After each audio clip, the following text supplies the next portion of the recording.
Salut la compagnie, c'est Jules Melon et aujourd'hui dans l'Impressionnée Critique à la sortie du cinéma dans la Melon Mobile, je vais vous parler d'une nouveauté française sortie la semaine dernière, intitulée Classe Moyenne, qui est un nouveau long métrage d'Anthony Cordière. De lui j'avais vu son premier Douche Froide sorti il y a 20 ans sur Canal+. Je ne garde pas un souvenir très précis, mais bon, il y avait quand même quelque chose de corrosif dedans et on attendait un petit peu la même chose ici, dans une sorte de comédie satirique un petit peu noire quand même, qui réunit au casting Laurent Lafitte, Laure Calamy, Élodie Bouchez et Ramzy Bedia. Ça c'est les deux couples qui vont s'affronter quand même, des actrices et acteurs fort reconnus et plutôt doués, disons-le. Et pour jouer les enfants, nous avons Noé Habitat et la jeune Maya Zrouki, mais n'oublions pas le médiateur, celui qui va être entre les deux, celui qui est ramené d'ailleurs par la fille des bourgeois dans la maison le temps de quelques jours de vacances, Mehdi joué par Sami Woutalbali, que j'avais découvert dans Sex Education et chez Alain Guiraudy, voilà. Et c'est un film que je vois in extremis, c'était pas prévu, mais de facto, enchaînant après là, donc quelques instants après, deux séances possibles avec Marche ou Crève. Oui, oui, adaptation de Stephen King. Je me suis dit que Aléa Yak Test, j'allais donner une chance à un film que je voulais pas voir à la base. Alors là, vous voyez, j'ai fait 3 locutions latines, c'est un peu le running gag du film. Oui, j'avais peur d'avoir une sorte de sans filtre. Vous savez que ce film de Ruben Östlund m'avait pas mal agacé, voire irrité à l'époque, et la bande-annonce le vendait ainsi, et ça me donnait pas spécialement donc une forme de curiosité plus que cela. Mais des premiers retours que j'ai eu, enfin les retours de la semaine dernière, apparemment, ça avait l'air plutôt sympathique, et même certaines personnes, bon, avec donc le bouche à oreille, ont fini par me convaincre, mais bon, je l'avoue, je ne l'aurais pas vu en salle s'il n'y avait pas eu la possibilité d'enchaîner 2 films à la suite. L'histoire sur le papier, donc, c'est celle d'une sorte de voilà, couple bourgeois qui vit dans une magnifique villa dans le sud de la France, j'imagine. Bref, c'est la bourgeoisie absolue qui a engagé depuis 7 ans, je crois, un couple de gardiens qui s'occupent d'eux et des petits travaux ménagers quand ils sont là. Et, donc des prolétaires qui forcément rendent service. Bon, oui. Et donc durant ce petit séjour, Mehdi, le beau-fils, le gendre potentiel, se rend compte de certaines choses. Voilà, lui, il espère avoir un stage, c'est un peu compliqué. Et surtout, il va être au milieu d'un affrontement soudain entre ces deux couples qui semblaient bien s'entendre depuis 7 ans, mais c'est suite à une sorte de problème de canalisation bouchée que tout va dérailler. Et oui, il se prend de la merde sur la gueule, le mari donc qui s'occupe en tant que gardien. C'est presque la goutte d'eau qui fait déborder le vase, là où ça commençait à déborder déjà dans l'évier avant. Et donc entre ceci, plus porte qui grince, plus agacement global et condescendance absolue et tout, à un moment, on va dire la classe plus basse commence à se rebeller. Et là, voilà, en plus c'était l'anniversaire de leur fille.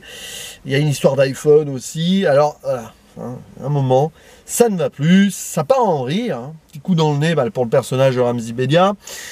Et ça va à l'affrontement, menace de procès et plus si affinité.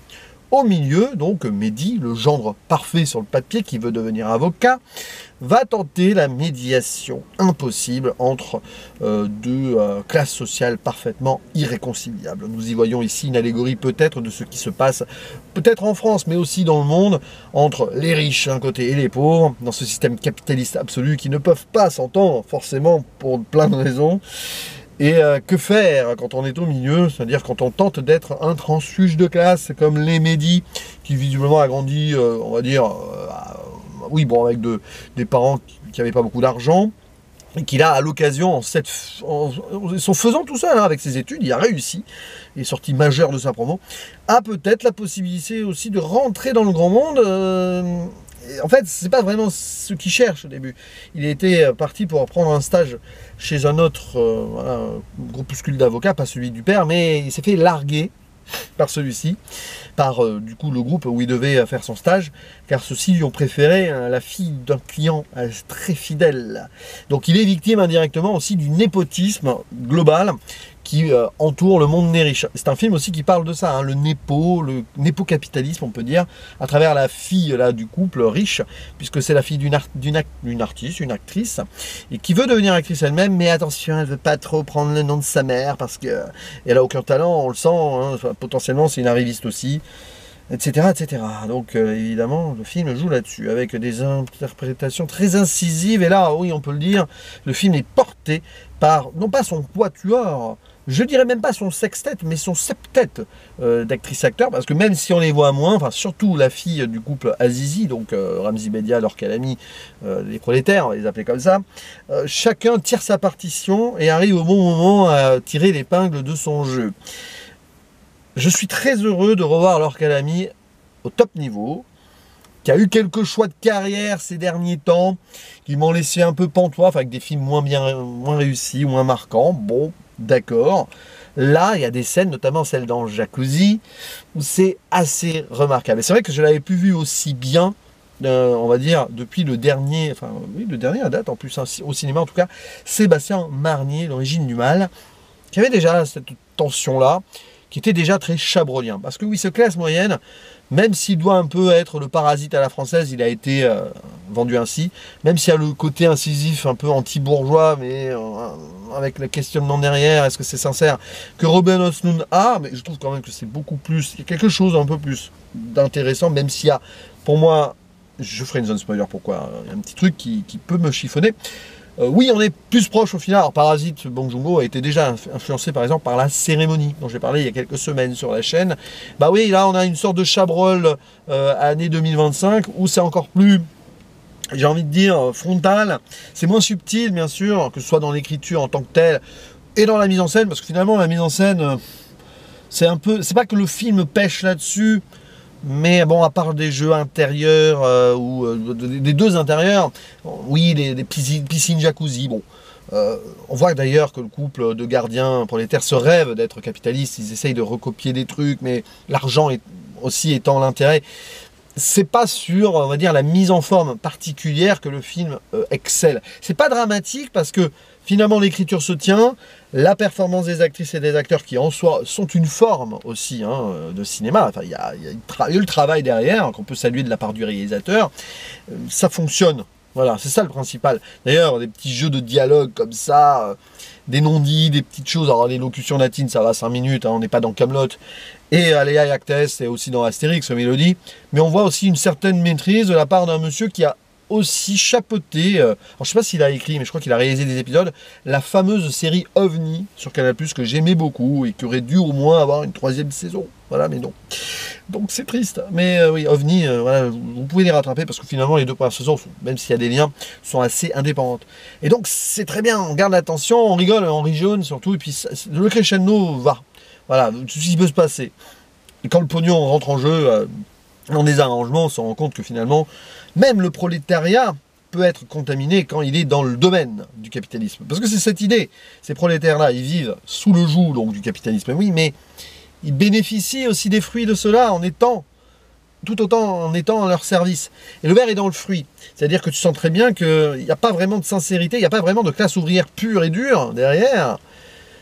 Ils essayent, ils rêvent, c'est la classe d'en bas, d'aller vers le haut et de peut-être tirer profit aussi d'une situation pour récupérer du pognon. Mais, donc le film là-dessus, c'est à la fois, on comprend l'idée, et un peu dommage également parce que ça peut être bête et méchant par moments, c'est pas finalement très bête, c'est pas ultra méchant comme ça aurait dû l'être, ça l'est autrement sur la finalité. Bon, il y a des scènes, voilà, la scène du jacuzzi, oui, la scène où ils essayent d'apprendre à pleurer à la fille qui a l'air complètement artificielle, la pauvre, elle fait de la peine, alors magnifiquement jouée par Noé Habitat, mais bon, c'est son éducation qui fait qu'elle a l'air de ressentir aucune émotion. On se demande même si elle l'aime, son Mehdi, et lui il est là, il l'aime, et il a l'air de l'aimer malgré tout, alors que quand même, il y a des moments où il devrait se remettre enfin, pas lui se remettre en question, mais remettre en question cela. Il a l'air paumé, le gars, mais il tente quand même. Médiation, parce que finalement il le veut, son stage, alors lui aussi il commence à être corrompu. C'est un film qui arrive à être cruel, quand même, à un moment tu te dis, mais où ça va aller? Ça ne peut aller que nulle part. Spoiler.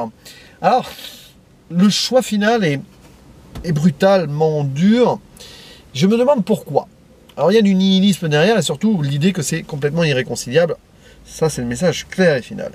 Mehdi le médiateur est au milieu jusqu'au bout, alors qu'ils arrivent quand même avec des flingues, trucs voilà, de flashball. Bon, ça va pas du tout, ça va mal se terminer, mais il arrive à obtenir in extremis, in extenso de facto, avec un modus vivendi très à lui.